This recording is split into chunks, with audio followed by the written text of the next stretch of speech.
Yay. Okay. So I am super excited. Cassie's going to be our speaker tonight. She is one of Ashley's coaches as well. We started around the same time, didn't we? Yeah, like 2.5 years ago, almost 3 now. That's crazy. And we went to our first retreat together. I just love her. I feel like we have similar coaching styles. But yeah, she's just incredible. And she's doing so well right now. So I want her to speak to you guys. I'll let you share your story and all that. Let me make sure we're recording. Okay. Okay, hello everyone. So I honestly completely forgot I was supposed to be hosting a guest call tonight. I'm like, oh shit, I have to get content ready. So I'm pretty much doing this by the seat of my pants. So if you guys don't know who I am Cassie, and in January will be my 3-year being a coach. And I'm actually going to share a lot of my story with what I'm talking about and the content and the training that I am bringing to you guys. I'm not sure what I told Olivia what I was planning to do, but it's probably not that. We'll see. But so I am a coach for almost 3 years now. And this month, actually, I will be a Success Club 10 legend, which means I have hit Success Club 10 every single month for 2 years now. Once I hit Success Club 10 in December, but when, not if, when. You got to talk to yourself like you're doing the goddamn thing. I'm at Success Club 6 right now. Also, I am a success starter, which means for my first 3 months of my business, I helped 3 people a month each time. And that's pretty much it for the accolades. So I will just get into it. So I'm actually going to kind of take you guys through how to battle objections when talking to people. And also I'm going to take you through kind of creating like a struggle web so you guys know how to talk to your audience, how to talk to clients, and how to talk to challengers. So handling objections. People call me the objection queen because I really do not take no for an answer. When Ashley kept reaching out to me and I kept giving her excuses, like I love her to death and she's definitely come a long way since 3 years ago, Ashley. But when I would give her excuses, she wouldn't really dig into it. She would just be like, okay, yeah, like I'll follow up with you next month.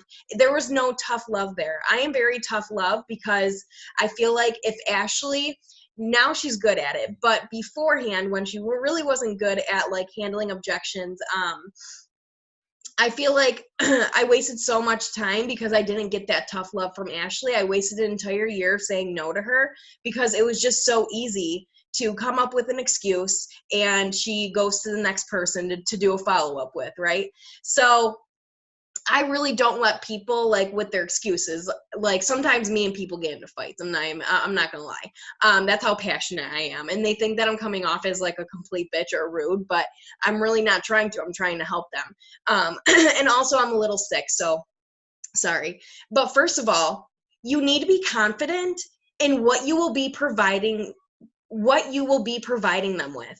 You know, if you come off just as hesitant with your response as they do with their excuse, you're going to fail. Confidence is key in this business. I don't care if you've been a coach for 4 hours or 4 years or 4 months, it does not matter. You need to have confidence in what you are putting out there on social media and what you are talking to people about behind the scenes. And that is what you have an upline for. If you're super new and you don't know like how to answer this or how to answer that, like that is what we are here for in the beginning, to help form you into a good coach that can handle objections. So it is okay to reach out to your person, whoever that is, Olivia or whatnot, and get help with this stuff. But you cannot be scared to say, no, that is not a good excuse. Like, listen, and this is why. So also, but instead of like coming off like that, now do feel, found, felt, or felt, found, feel. So, you know, when people say excuses like, oh my God, I'm already so exhausted. Like, there's no way, like, I work, blah, blah, blah. I'm exhausted by the time I get home. There's no way I could have energy for a workout. I felt the exact same way before I started. I would get home and I would be immediately exhausted, and I could barely keep up with housework. I could barely do my laundry when I got home from work. I was falling asleep on the couch. But what I found was, when I decided to start working out and feel my body the way it's supposed to, I had a lot more energy to pour into the rest of my day. And now I feel 100 times better, blah, blah, blah. You know, you feel or felt, found, feel with your responses to objections. And no, okay, no problem. Dig deep into their objection. When people say, like, no, that's okay, I say, why not? And some people are like, well, I don't think I have to give you an answer. And I'm like, well, that's what I'm here for. Like, you know, I hear people's situations all the time, and I help them through them. So if it's something that I can help you with, I would love to know, like, you know, why you think you can't do this right now. You know, they will appreciate it, because people need tough love. I know I needed tough love. So that's exactly what I give. And the right people who you give tough love to, they'll appreciate it. I had one girl, she finally just signed up this month or last month with me in November. She has been saying I've sent her 4 carts. Every single time I do a follow-up, she's so broke, and that went on for 7 months. The last time in November, when she said, oh my God, I just wish I could afford it, I went back into her Facebook, and within the last month, she was getting her hair done. She bought a guitar for her boyfriend. She went and got her nails done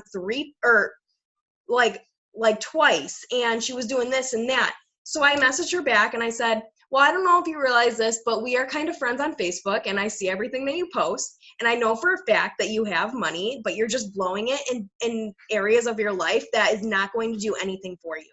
I see you getting your nails done. I see that you just got your eyelashes filled. Who is paying for all this? And she goes, oh shit, you're right. And I'm like, yeah, I know I'm right. She goes, all right, seriously, send me my cart and I'll cash out. She cashed out right then and there. If I would have been like, okay, you know, fine, like, I'll check in next month, she would have been like, okay, and went ahead and spent all that money, right? But because I was there and I was just sick of her excuses for the last 7 months, I gave her the facts. And when you give people the facts and you give people tough love, they're going to do one or two things. They're going to appreciate it, and it's going to kind of be like a swift kick in the ass that they need, or they're going to think you're rude. And honestly, if they think that you're rude, that's okay, because you have a mission to do. And if they think you're rude for wanting to help them and wanting to see that their excuses, like, are bullshit, then you don't need them in your life. You don't need them. And slash objections, I love doing this. Slash objections, oh, I can't talk, openly on your page and in your stories. I love taking one objection that I regularly hear and forming it into a post that people can see. I will make posts for people who say that they have no time. I make a post about that and why it's bullshit. People who say that they're picky eaters, I make posts about that and why it's bullshit. I make posts about so many different objections that I hear. I hone in on them. And almost every single time, I try to make one post a week just for one objection that I always hear. And whenever I post one of those, I usually get at least one person who has been dodging my messages or has been giving me excuses. And they'll message me and they'll be like, I just saw your post. Like, you're right. I need to stop doing this. I need to stop saying that. Like, you know, what can we do? Or, you know, I get paid on this day. Like, I'm for real doing it this time. I'm like, great. So in your posts and in your stories, both of them, not one or the other, both of them talk about objections and talk about why they're bullshit. And when I say bullshit, I mean, you can use that word, but just like give a different perspective for that objection and why, like, it's not a real thing. So I have, well, it's in my brain now. I used to have when I was like a brand new coach. And this is kind of where I'm going to share some of my story. So I have like a mental list of things that I can post about that is going to directly impact either it's going to impact my tribe, but there's certain things that draw clients to me, and then there's certain things that draw coaches to me, working coaches. So I want you to get out a piece of pen and paper if you have any, or just take a mental note of this for after so that you can do it yourself. But you need to come up with a struggle web of things that you can talk about that your clients would be impacted by when you post about it, and what your future working coaches you want are also going to be impacted by. So for challengers, I talk, and kind of like some of these go hand in hand for like challengers and working coaches. But for challengers, I really talk about how anxiety and depression really it had a hold on my life for a very long time. And it got to the point where it was so heavy that I was just numb. I was just going through the motions. I was on autopilot. I was doing the shit that I knew that I needed to do, but I was not finding joy in any of it. And then it got to the point where my anxiety and my depression were so bad, and I was just so numb, and I was not finding any joy in life, that I wanted to commit suicide.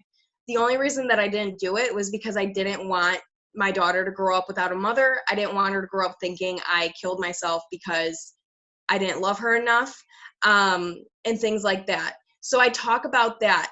And I talk about how literally like the week that I bought my challenge pack, and I started with Core to Force DVDs, because we didn't have on demand back then. My package was Core to Force DVDs and Shakeology. So that came in the mail, and within the first week and a half of doing the workouts and meal prepping and drinking my shakes, I just felt like a huge weight lifted off of my shoulders, and it literally felt like the anxiety and the depression was seeping out of me through sweat from these workouts. And I just like was happy again. Like everything was enjoyable.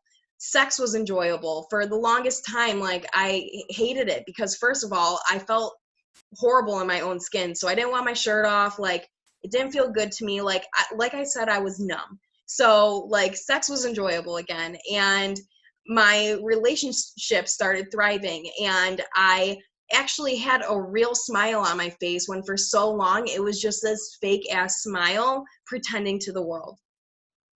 I talk about how I used to be a yo-yo dieter when, I have done It Works. I have done, pills from various like weight loss things. I have done so many things. I have Pinterested shit. And none of that worked because I always felt so restricted, and I always felt like a failure if I messed up and I had carbs, or whatever happened, or there was a birthday party and I ate cake. So I kept going up and down on this yo-yo dieting trend, and I would never get anywhere. And it was super, super frustrating, and it was discouraging.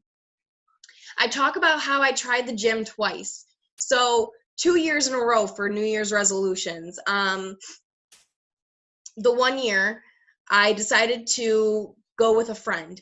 My friend was like, let's sign up for the gym and like get skinny and hot. We're gonna be MILFs. And I'm like, hell yeah, let's do that.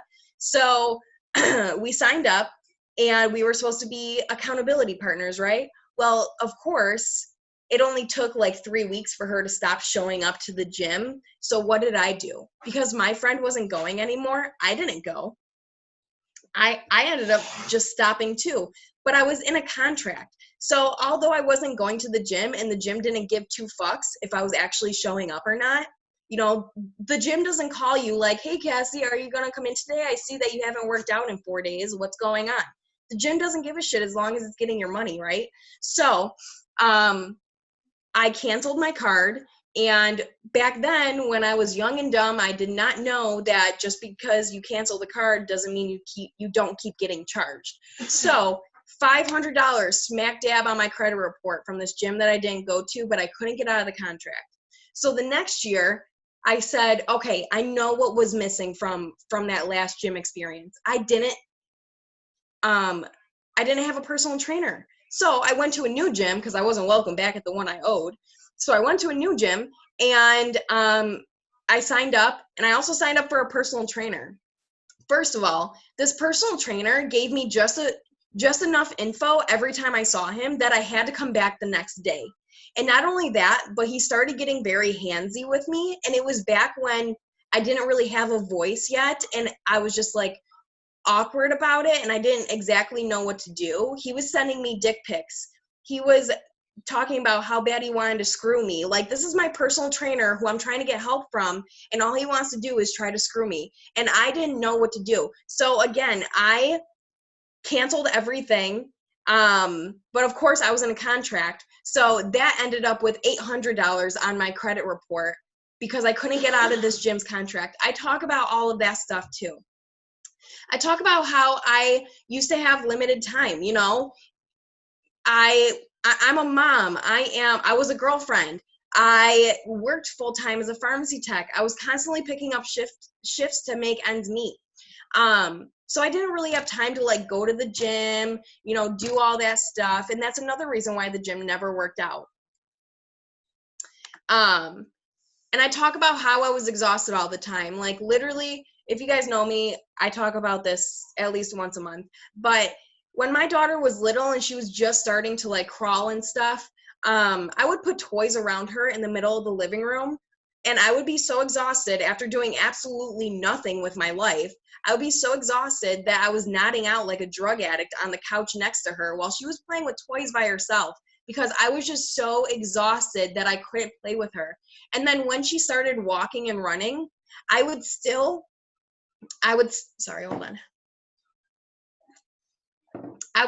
pick activities that I didn't need to like be active with her. Like, let's draw with chalk. Let's blow these bubbles. If she wanted to like play tag or something, I'd be like, oh, look at the time. It's lunch. Let's go in the house. We're not doing that. So I talk about all of these things, and all of these things are what my clients need to hear, because they're exactly the way I was. Any piece of this story they might connect to. They might connect to. So for coaching, with my little struggle web I have for them, so I talk about how I worked every single weekend. So I co-parent, and the way it works is I have her during the week and he has her on the weekends. So like 1 week, I have her Monday, Tuesday, Wednesday, Thursday. He picks her up Friday to Sunday. And then I have her the next week, Monday, Tuesday, Wednesday, Thursday, Friday. He gets her Saturday, Sunday. She comes back Monday. So that's how our schedule was. But because I worked full time, what I was noticing was I was not spending any time with my daughter. I was going to work for 8 hours a day. She was in daycare all day long. Someone else was playing with her. Someone else was taking care of her so I can make a paycheck. I would pick her up just in time to make dinner, bath time, bedtime. Like, that was, and repeat the next day. There was no joy with us because it was always, we're on the go. We gotta do this. There was no like free time. So I ended up switching my hours at work so that I had off on Tuesdays and Wednesdays so I could spend 2 full days with her without having to go to work or drop her off at daycare. But because of that, I had to work Friday, Saturday, Sunday. And that's how it was for 2 years straight. I did not have a single weekend off in 2 years. I talk about how I used to have to miss all of my friends during the summer going to the beaches, going on boats, going hiking, because I was stuck in 4 walls. I worked almost every single holiday. So I talk about that, how I always had to be away from my family on the holidays because I had to work to make a paycheck. And actually, this is how I ended up quitting. So when I started coaching, I started matching my paychecks pretty much like regularly within the first like 5 to 6 months. And I was surpassing them at this point. Even if it was only $100 more, didn't matter.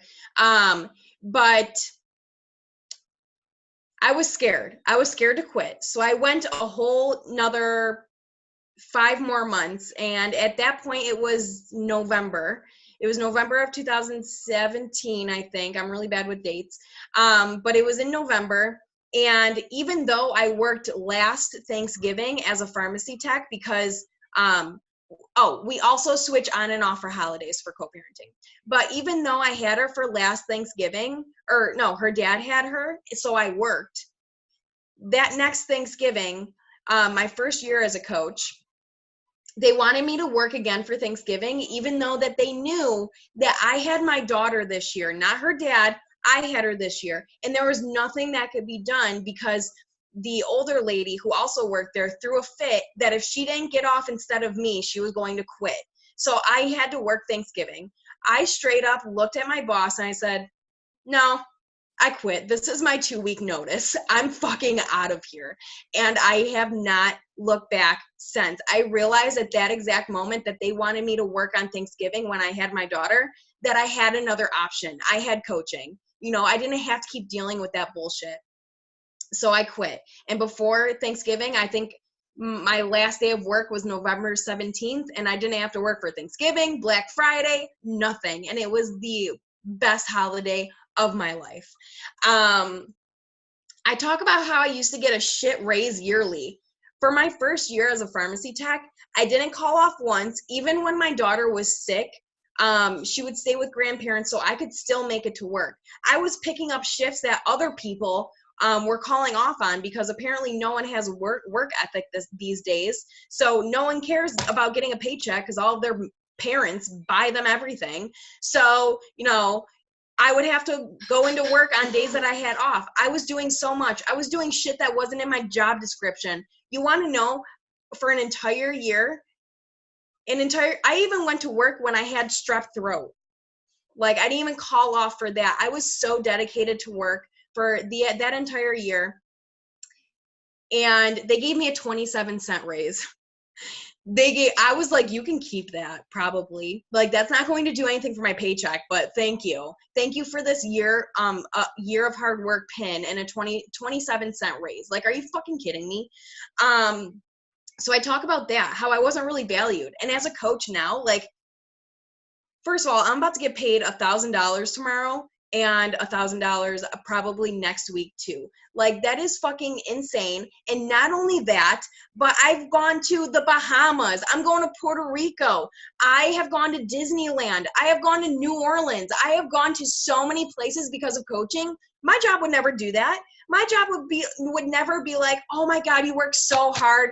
Here's a cruise and you get to bring a guest for free. Never fucking do that. So I talk about that. I talk about the recognition sides of things because so many people are undervalued at their jobs. Guys, we have it so good with coaching. We get prizes quarterly or however they do it now for like hitting Success Club. I have so many shirts and bobbleheads from Beachbody, but like I don't take that for granted because I never used to get that shit at my 9-to-5 job. I talk about how I used to live paycheck to paycheck. Before coaching and before I had extra income, I had no money at all. I had enough money for bills and I had enough money to buy my daughter the things she needed. I would always be like, all right, today's the day. I'm going to go buy myself some new clothes. And I would get to the store and I don't know if anyone else has done this, but you fill up your cart and you start walking towards the register and you start looking in the cart and you're second guessing, like, I should not be spending this money on myself. I could pay a bill with this. I could do this with it. And then little by little, while no one's looking, you're putting shit back on the shelves where they don't even go. And you get to the register and there's like one thing in there and it's like your deodorant when you just put back like clothes you needed and the other stuff you needed, but you talked yourself out of it. That was me every single time I got paid. There was always something more important, like my daughter or my bills that had to get paid, that I was always so, what's the word I'm looking for? I did not make myself a priority and I was just kind of falling apart. Like one week I had $13 left and it was either get my daughter a pair of shoes that she needed for daycare or buy myself deodorant because the shoes were like $12 something, and that's all I had left for the entire week. I went a week without deodorant because I couldn't afford it, because I was living paycheck to paycheck for a job that undervalued me. I talk about friends. Guys, I had no friends before I started coaching. Like, I was such a loner. And, you know, when you become a mom, you really find out like who your true friends are. And I have one true friend throughout all these years. I have one true friend that I have not met through coaching and who hasn't joined me in coaching and probably never will, but that's okay because I love her. She is really the only one I had. So I was always alone. I had no one to talk to. We live so far away from each other. Well, we live an hour away from each other, but it's still hard to see each other. And I love this because, you know, I feel like every single coach in this network is my best friend. Even if we've never talked before, I'm like, yeah, like I would fucking die for her right now. I don't even know her last name, but I would die for her. Like, that is how I feel for every single coach on this team. And I've never had that feeling before with anything else in my life or with any other friend besides the one that I named off. So I talk about that. I talk about the friends. I talk about how I don't have to scatter anymore when Brooklyn is sick or not in school. Now, this doesn't happen a lot anymore because since she drinks Shakeology with me and everything like that, her immune system has actually boosted. But she was only 1 pound 9 ounces when she was born. And the only thing wrong with her was she had a very poor immune system. Any sickness, she would get. So when I worked full-time as a pharmacy tech, she was at least sick like 3 to 4 days out of every single month. And she couldn't go to daycare, so I would have to scramble, and I would have to put someone else out of their day, a grandparent or another family member, because all of a sudden they had to drop what they were doing because I had to go make a paycheck because I had no choice. I had no choice but to go there and have someone else take care of my sick child when all she wanted was her mother. So I talk about that now. When she does get sick, it's no big deal. We chill on the couch all day, and I don't have to call someone saying, hey, I can't come in today because my kid is sick. It's just that simple freedom. And I talk about the time I get to spend with Brooklyn. When I quit, when I quit doing my pharmacy tech position to be a full-time coach, that summer was the last summer before she started kindergarten. I was able to spend the entire summer doing fun things with my daughter before she started school, and she had to be gone from 9 to 2 every single day. You know, I didn't have to take time to go into a job while she's in daycare all summer. I was able to just hang out with her and do fun things and just soak up every single second of it before she started her basically adult life with kindergarten, or with pre-K, not kindergarten. She's in kindergarten now, but with pre-K.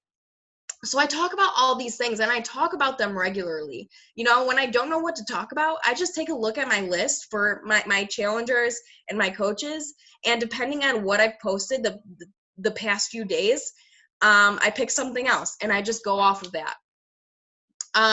So that's pretty much all I have. I don't know if anyone has any questions or whatnot. That was so good. I love you. Do you guys have any questions for her? No. That was so good. Yeah, I truly think, I feel like you've always been a tough love coach, but like at first with me, like I was very like timid and like scared, even though I knew like what I wanted to say. But I feel like the tough love has completely changed my business. Yeah. Completely. Sometimes people need a kick in the ass. Yeah. And some people do appreciate it like a lot, and then some people hate it, but like doesn't matter. But yeah, that's their own insecurity. It's not yours. Right. Exactly. If they're offended by you trying to help them, then they know that you're right. They just don't want to admit it. Yeah. That's with everything in life, I feel like. But thank you so much. Do you guys have any questions? Oh, wait. I'm way too nice of a person to push over. You can still read the book. But you're just like, it's the confidence thing. You have to believe in what we do so much that it doesn't their excuses don't really matter. Okay. And read this book. Yeah. It's called Stop Doing That Shit.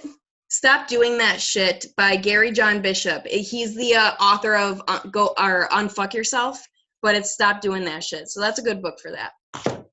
Yeah, Unfuck Yourself is like one of my favorite books. Yeah. This one is like a step up. It's really good. It's like a kick-ass tough love book. I love that. I'll have to read it. All right. Well, thank you guys for coming, and thank you so much for speaking. I will see you next week. Speak on yours. All right. Yes. Bye. Excited. All right. Bye.